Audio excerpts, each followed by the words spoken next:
E weche matimore aluora mag counties wa ma Kaluo e county ma Kisumu, Jopur mag Niang mawuok Kajulu okwedo petition mane orne od buch seneta maseyo kambi sukari ma Kibosa kuom keyo tuo mar COVID-19.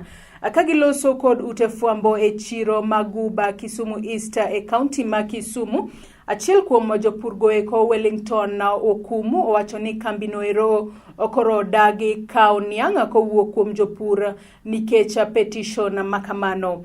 Okumu owacho ni jogo mane oketo kokgi e petition noero okwuog Kajulu, kendo koro gikwayo obila mondo owuog oko otim nonro matuta ewi wach makamano.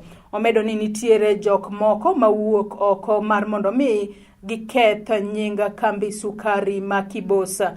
Japur machielo Zedi Otieno bende owacho ni jogo mane ondiko barua noero noloso list mabandia mag nyinge kaachiel kod sei mag jopur kaka yorno mar ketho nying kambi sukari ma Kibosa. An japur ma e area ma Kajulu ka.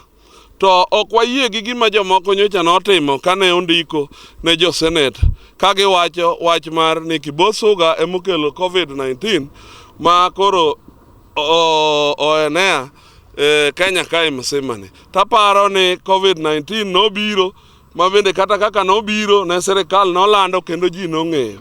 Koro akwayo mana serikal ni joma tiyo gi nying serikal e yo mokne kare kata gi nying jopur e yo mokne kare kage kao signature mag ji kage wacho ni mag residents mag Kajulu to mago ok gin residents mag Kajulu.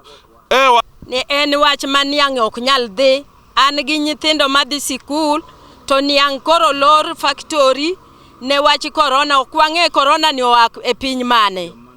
Joma nobiro gi wach ni wakia kata ka en sirikal polise mobiro gi wach aina ni wadwaro jo Kajulu amakgi nikech ok wang'eyo gi akon mane wach ma wan go Ywak ma wan go Niang oleo.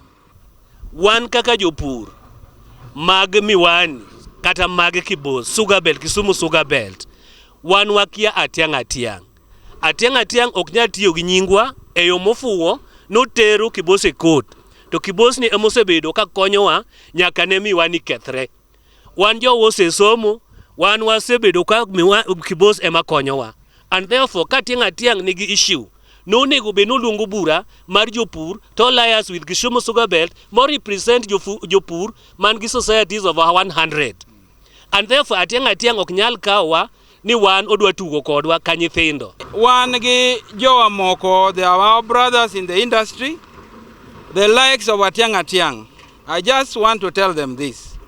Ni give act on behalf of the farmer while they are pretending on their self-interest.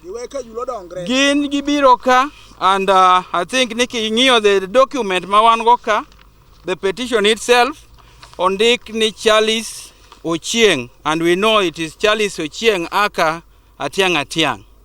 Wadwa nwanyise ni ko represent the farmer to we japuro me that backing, or we impose himself as the representative of the farmer. Nekech they are bringing confusion in the industry, especially in Nyando Belt.